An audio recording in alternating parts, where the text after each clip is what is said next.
to join you all on stage. Very excited to discuss some of the innovative approaches and practices in food production, policy, and of course, consumer behavior to be able to help us drive sustainable change in the US and American food systems more generally. Let's start the discussion very high level, general broad note. How can the US reconcile this seemingly large trade-off between our growing demand for food and, of course, the need for environmental stewardship? And I'd like to turn it to the panel, and starting with maybe Caitlin. What are some of those innovative solutions that you're seeing that are developed in America to address this balance? Yeah, thank you for the question. And I'm so thrilled to see agriculture on the main stage. When we're talking about climate solutions, agriculture, of course, accounting for roughly a third of all greenhouse gas emissions. But my work at Whole Foods has certainly reinforced my fervent belief that food and agriculture, how things are grown and raised and produced, can certainly be a force for good. The current state of agriculture, I think we all know, has its challenges. Like I said, a lot of greenhouse gas emissions as things are conventionally raised currently. Only about 1% of all land use in the US and farmland use is for agriculture, significantly less for regenerative at the moment. Let's talk about the average age of a farmer, 58. If we're talking about cattle ranchers, that's well into the 60s. So business as usual in agriculture, and this isn't even talking about the food waste, we know significant food waste within agriculture, is a challenge right now. And I think we are at a real inflection point. But what's really brilliant about agriculture as compared to some of the other sectors is that while other industries have the opportunity to reduce climate impact, agriculture actually has the opportunity to not just reduce, but improve and enhance. And not just in terms of carbon abatement. Let's not get carbon tunnel vision here. We have a major opportunity within agriculture to enhance biodiversity, uplift human rights. It really, to me, is an incredible opportunity to have a win-win solution as it relates to climate. And again, I want to underscore the intersectionality of agricultural solutions. So as we shift to more climate supportive or climate smart agriculture, and we'll talk about maybe some of the challenges to doing that, but let's say that is part of a major part of the solution here. Again, I want to underscore that it's not just a proven environmental solution, but also the opportunity on the social and humanitarian crisis as well. That's a great point. I think we definitely want to be able to talk about environment, social, human, economic, all of those factors. Absolutely. Eric, we talked about greenhouse gas emissions, and I have to be able to turn it over to you as well and talk a little bit about the meat industry and just hearing a little bit about how it's contributing to some of these challenges, but also some of the innovative solutions there. Yeah, absolutely. So with the Meat Institute, we work with meat companies, 95% of the red meat in the U.S., majority of the poultry as well. It's a wide range of types of companies, from the very largest, some of whom are here at this event, to many, many small companies, less than 300 employees. And we see an opportunity to be very collaborative in working together to address solutions at an industry level. We've launched what we've called the Protein Pact for the people, animals, and climate of tomorrow to take an industry-wide collaborative approach that not only works with our members to enhance best practices across the industry, making sustainability a non-competitive issue across the industry so that we're able to share best practices, collect data from our members as a whole so that we have industry aggregates so we can measure progress over time, and ultimately work towards goals that we have to help our members and the industry as a whole to measure and reduce their emissions over time. This isn't just done with the meat companies, it's also done with partners on the farm. And so the way sustainability has really evolved within the meat sector is that you have individual species efforts in beef and pork and poultry and dairy and feed that have all evolved on their own. Because as an association, we really bring all those together in one umbrella, we see ourselves as an opportunity to really tie those together from a sustainability perspective as well. And so we are partnered with all of those groups to try to unite the sustainability work, ideally make data accessible throughout the supply chain and help the data flow, and ultimately connect it into retailers and restaurants who are also doing this work, including with folks like Whole Foods and Walmart, to ensure that we are meeting their demands, meeting consumer demands, and showing that progress over time. Yeah, that's a great point on data. I think we can only manage what we measure, so we definitely have to share data. And obviously, protein is a big macronutrient that we need to be consuming for healthy diets. I do want to turn it over to some of the consumer-facing or nutrition specialists, if we could call it that. Would any of you gentlemen, Ilan or Daniel, want to share something about the consumer perspective on innovative solutions? If I may, first of all, thank you for this panel. I will be reclusive to say that talking about food before lunch, I think that it's very well connected right now. I come from a community, we serve 500,000 patients from LA County to Orange County, and creating innovation and looking at the face of the final consumer, and especially with absolutely everything that we have learned during COVID-19, that thanks to actually different companies, we continue to move. We didn't have a lot of toilet papers, but food was not an issue, right? Mm-hmm. Then reflecting on that part and using these type of forums to make sure that it's sustainable and also effective on giving the things that we have. We have done a lot of public health efforts to make sure that we're moving, against thyroid problems with iodine. We have talked about folic acid right now regarding a lot of other neurological stuff that we can actually prevent. We have added fluoride to the water. Then figuring out how can we do this and also add the public health aspect of it. And I think that it's something achievable. I think that it's something that if we add the human design from the concept of creating the new generation of sustainable agriculture and putting all these efforts, we can do something different. Mm-hmm. Yeah, I really like this panel because I think that the most relevant perspectives are kind of here, right? So from the production side, we still need to keep in mind that there is a Malthusian trap that in the 20th century we were able to escape, right? Mm-hmm. So that focus on efficiency is very important. Then we have on the consumer side, right? And I think that Whole Foods basically kind of represents this modern consumer that with new values about the quality of the product, where it comes from, right? And what's the impact. And we should have nutrition and health in mind, because I think that food is really the most important form of energy. Mm-hmm. And if we're talking about sustainability or sustainable transition for this, which is the most important form of energy, we should also take into account the transition for sustainable energy, like in the kilowatt hours, right? Joules. But we don't have that clarity about that. How does that look like?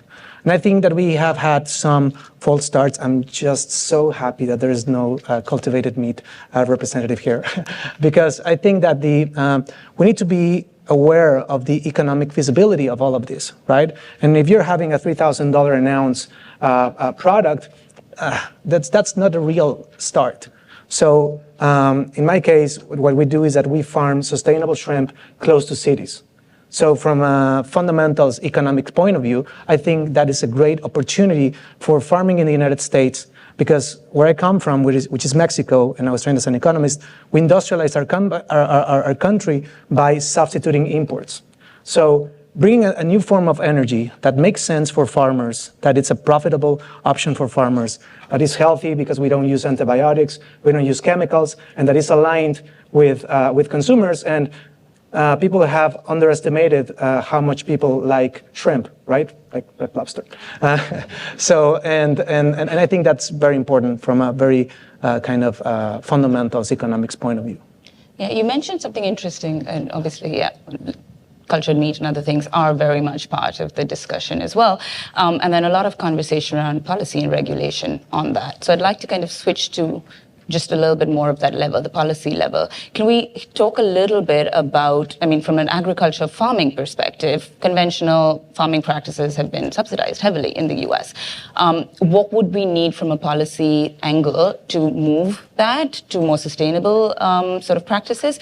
And then also on the nutrition angle and then macronutrients and others, what do we need to be able to educate consumers from that policy angle to be able to make that shift more sustainable?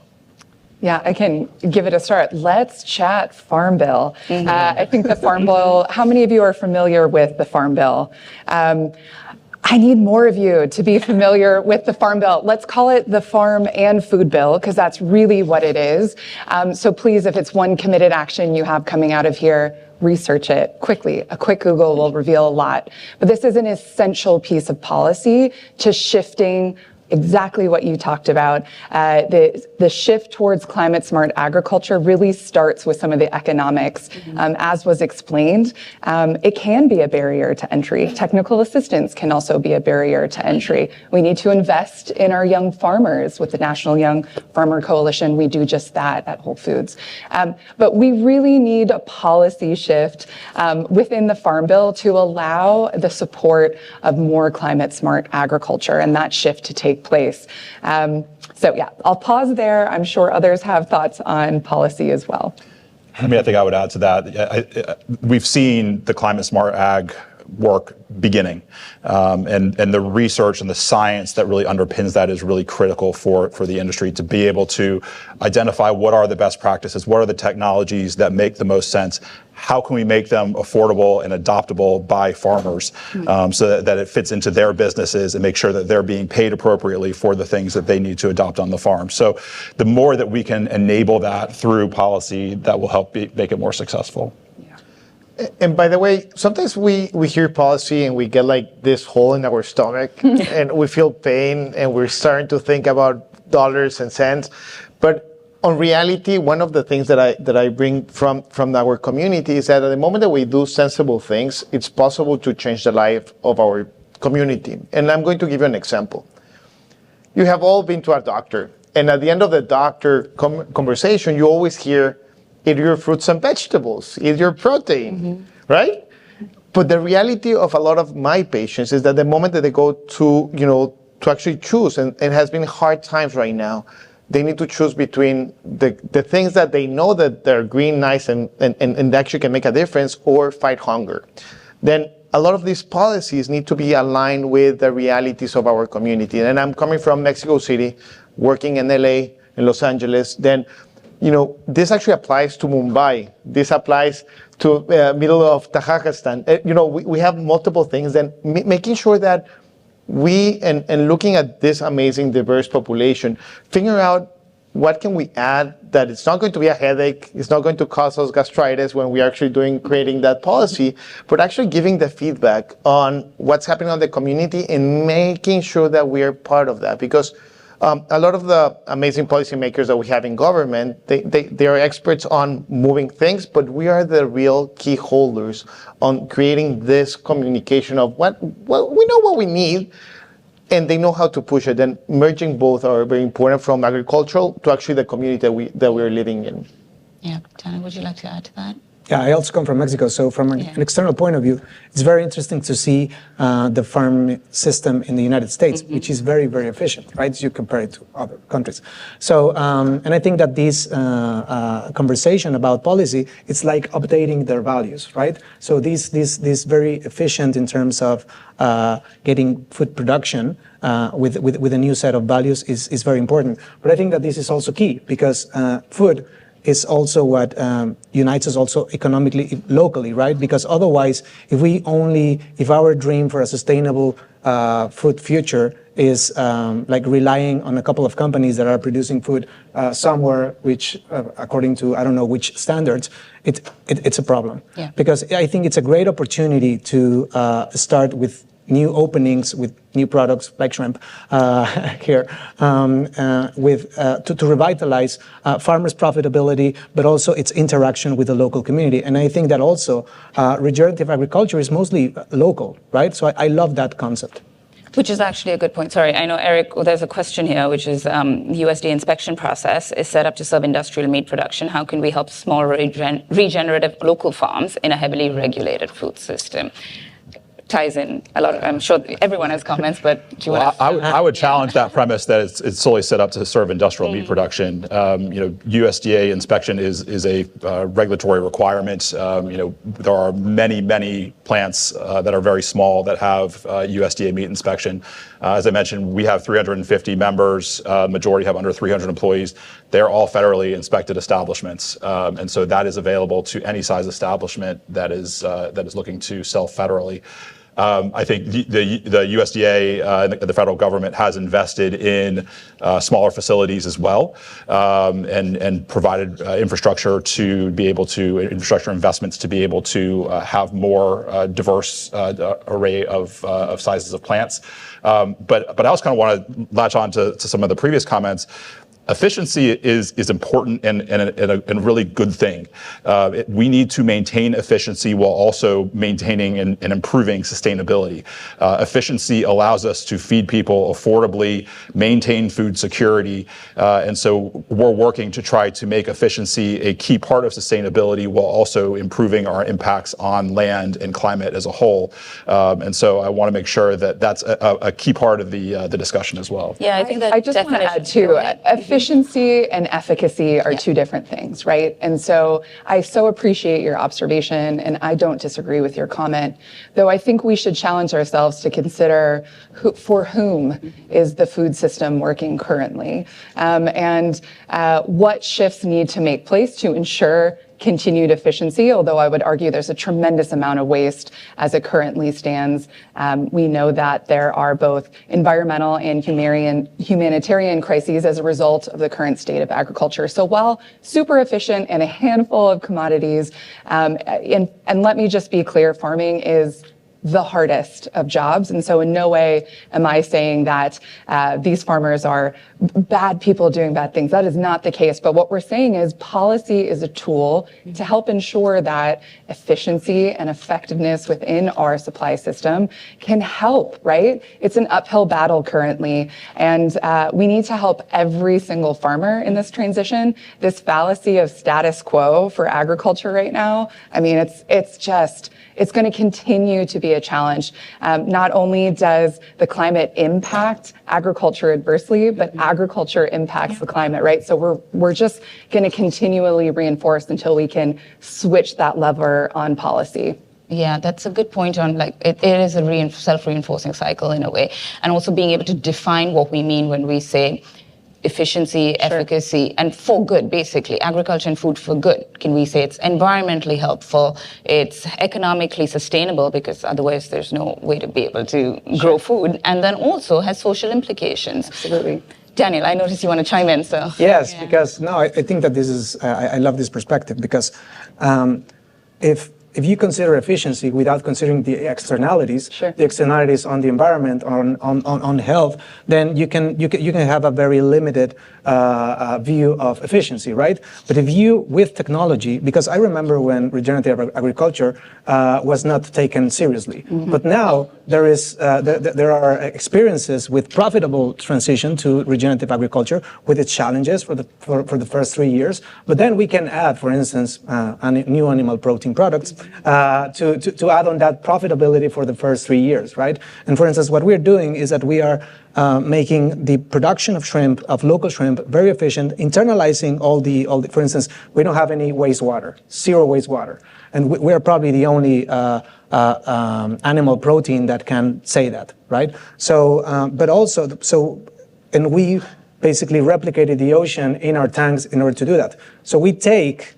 And we base our microbial communities that are recycling nitrogen. So we take those microbes and then we process them in order to make a biofertilizer that can be applied to regenerative agriculture. So my point is that with technology and this holistic approach about efficiency and externalities, I think with that we can update policy, but also consumer education. Yeah, that's a great point about being able to think about byproducts and other benefits that not only impact you in your silo, but also other sectors that are kind of hoping to achieve the same goals. That's a great point. There is a question which I want to address first. What percentage of the meat suppliers supported by the Meat Institute produce meat alternatives that are vegan or cultivated? And I'm sure maybe I don't know the exact percentage on that, but we do have cultivated meat companies that are members of the Meat Institute. Those who have gained USDA inspection are able to be our members, and they currently are. We have members who have invested specifically in cultivated and plant-based meat, and so yeah, I mean that is a part of our membership, and we very much view the alternatives as an and not an or, and it is absolutely the case that we're going to need all of those different products and technologies to be able to feed a growing population. We cannot sustainably feed the number of people that we're going to have around the world simply with just meat. That will not be possible. And so we can make meat more sustainable and maintain production that we're doing in a very sustainable way, while also incorporating those products as well and making them available globally. Yeah, I think it's an important point that it's not an and, it's not an or, it's an and. Yeah, I want to reinforce that too. It's such a brilliant point, and I think we collectively have an opportunity to recognize that in the ag space. Yeah. How many a conference have I been at when the organic folks are arguing with the regenerative folks about which one is better? It's an and. It has to be an and. Again, less than 1% or 1% organic, less than that regenerative at the time. So we need both. We need all. We need biodynamic. We need, we really need to lean in as an industry into the ands in this moment. It's going to take all the tools in the toolbox to help move the needle towards that ideal state I talked about, where agriculture is actively enhancing biodiversity, sequestering carbon, uplifting human rights. And so we really need to lean into the and the intersectionality of agriculture. And I would challenge everybody here, particularly I think within agriculture, but I think within our society today, we become very polarized, and it just becomes an either or. With meat, eat meat, go vegan, and there's no in between. Like we all live in the in between, and so I think the more that we can look at it not as a black and white, but that there's solutions that incorporate everything, the better. Kind of adding on to Caitlin's point. And lastly, I will actually add the spice and lemon over here. One of the most important thing about this is that we're realistic. We need to actually have all this stuff, but are we adding the chemicals that we need to add, right? Are we making it sustainable and also nutritional available for the communities that we want to serve around the world? Are they culturally effective? Are they part of the diet that we want to perceive with that part? Then yes, we need everything, and we need to make sure that when we're designing these type of things, that we're taking into account, apart of the nutritional part of it, adding whatever we need to add, and most importantly, if there's extra stuff over there, maybe thinking of taking it out, because a lot of the things that we have seen, especially after COVID-19, is that a lot of the communities are eating a lot of very processed food, ultra-processed food. The outcomes are not positive, right? We know high blood pressure, diabetes, and other stuff. Then making sure that when we're having this conversation, also including the part of what's the end goal. It's not just feeding them to take away hunger, but also to be healthy and using food as medicine. That's actually a really good segue to the next question, and I think this will probably be the last one. There's one more on the screen, but you spoke of vulnerable populations in the community. I think a lot of what we've talked about today is also long-term, or at least we need to set it in place now so that we can achieve some of those goals in the next few years. But as we're thinking about food insecurity and inequity in the US, there are so many food deserts, right? Vulnerable communities, populations. What are some of the things that we need to do immediately, short-term actions that we need to take today that can help us overcome some of those challenges? One of the most important things is that we need to collaborate. It's not the government, it's not the private sector, it's not the community, it's not the nutritional part, it's not the growers, it's not we're all living here. Mm-hmm. We're consuming the same oxygen, and we will continue to use it. And making sure that we're creating these type of spaces where we are actually uniting different voices with different problems and making sure that we're taking into account the community that we want to serve. Then a lot of, and I have seen the zero waste to make sure that we're repurposing a lot of the food that we have in different trends and markets, making sure that at the moment that we're designing, the product, making sure that, is it sustainable? Is it going to go there? And also, is the price point realistic for the population that we want to serve? right now, the FDA and actually in California, we're trying to put folic acid inside of tortillas.